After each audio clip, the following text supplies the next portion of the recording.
বন্ধুরা চলো আজকে একটা তোমাদের পাবদা মাছের নতুন রেসিপি দেখাই। পাবদা মাছের ঝাল কিভাবে বানায়। দেখো কত বড় বড় পাবদা মাছ। এই যে নিয়ে নিয়েছি ধনেপাতা, কাঁচা লঙ্কা, পেঁয়াজ। এটাতে আছে আদা, রসুন, টমেটো, মিক্সি করতে হবে ওটাকে। এই যে হলুদ দিয়ে দিয়েছি,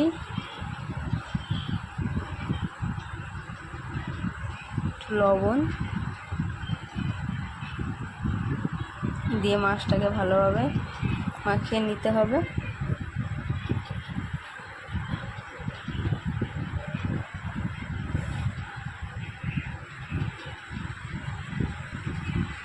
কড়াই গরম হয়ে গেলে সর্ষের তেলে করতে হবে পাবদা মাছটা। সাদা তেলে করলে টেস্ট আসবে না ভালো।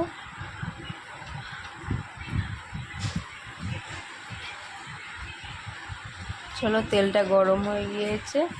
পাবদা মাছ যেহেতু খুব ফাটে, তেল সেটাই, তাই ঢাকা দিয়ে দিতে হবে। পাবদা মাছটা দিয়ে সঙ্গে সঙ্গে গ্যাসটা আস্তে দিয়ে মাছটা ছাড়বে। আর গ্যাসটা মাছ দেওয়ার পর গ্যাসটা জোরে দিয়ে দেবে।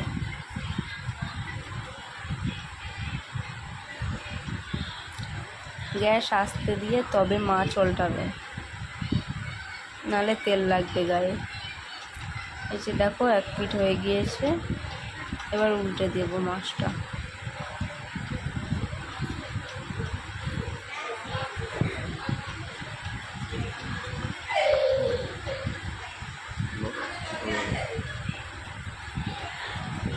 মাছটা যেহেতু নরম, তাই দুটো খুন্তি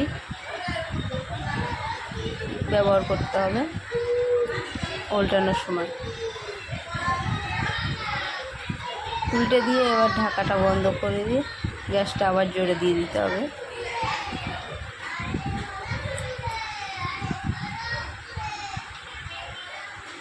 ঢাকা গ্যাস আস্তে দিয়ে তবে আবার ঢাকা খুলে মাছটা আবার তুলে নেবে। দেখো মাছ ভাজা হয়ে গিয়েছে আমার।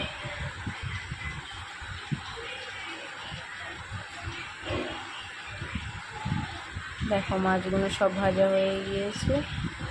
এবার ওই তেলের মধ্যে দিয়ে দিতে হবে পাঁচফোড়ন, তেজপাতা, তারপরে কাঁচা লঙ্কা, পেঁয়াজ।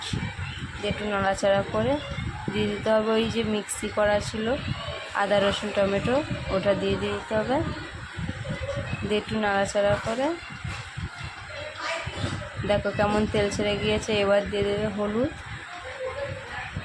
লবণ, লঙ্কার গুঁড়ো দিয়ে এবার একটু নাড়াচাড়া করতে হবে।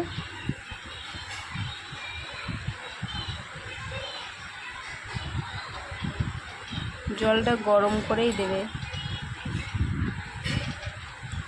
দেখো কেমন তেল ছেড়ে দিয়েছে। এবার জল দিয়ে দিলাম, অল্প জল দেবে পরিমাণ মতন, একটু মাখা মাখা হবে। একটু সাদা সর্ষে বাটা দিয়ে দিতে হবে, দিলে টেস্টটা খুব সুন্দর আসবে। দেখো ফুটে গিয়েছে, এবার মাছ দিয়ে দিলাম।